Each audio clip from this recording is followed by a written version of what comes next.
problème, elle prend un âne et elle nous aide. Ou sinon, des fois, c'est le camion à transformation ou les étages. Et avec elle, on fait des maths. Ou soit elle nous prend pour de la lecture. Ou par petits groupes.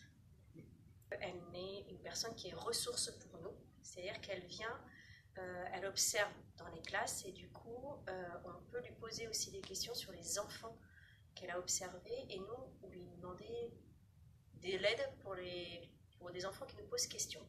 Elle vient dans la classe aussi pour faire de la co-animation, avec des projets, on réfléchit ensemble à des projets d'aide pour les enfants, pour les faire progresser. Elle a aussi beaucoup de matériel, donc ça permet d'aller la voir pour aller chercher du matériel quand on a un objectif bien précis.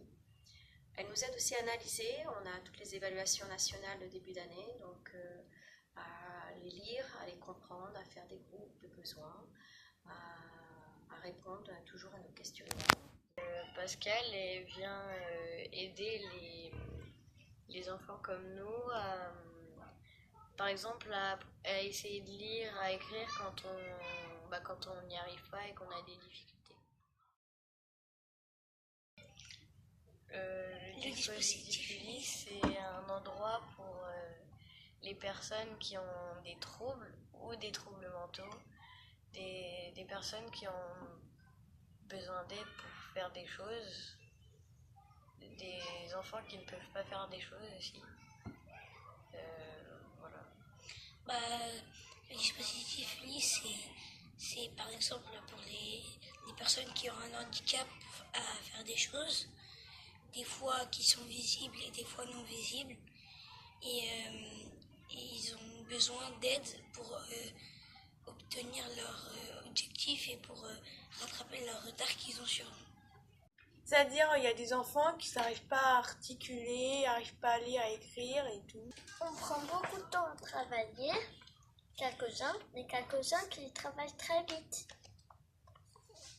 Et aussi, il y a beaucoup de personnes qui essaient de parler, mais ils n'arrivent pas à trouver leurs mots.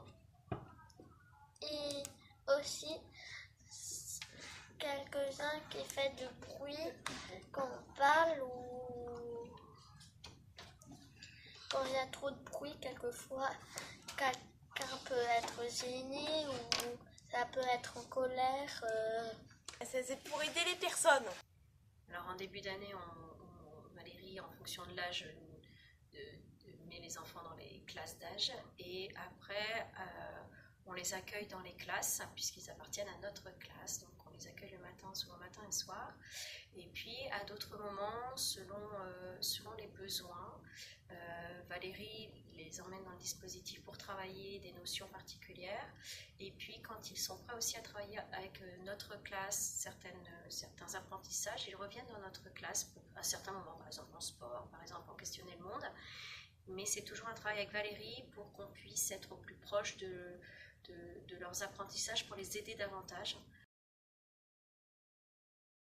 5 AESH apportent quotidiennement leur expertise dans l'accompagnement des élèves en situation de handicap, l'objectif étant de les conduire vers plus d'autonomie et d'accessibilité.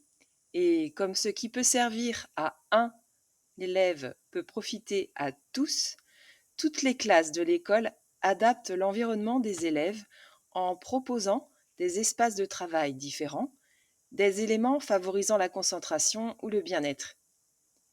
Vivre ensemble, un chemin pour chacun. C'est la devise de notre projet éducatif. L'école Saint-Louis est une école inclusive qui permet à chacun de se connaître, se construire et s'épanouir.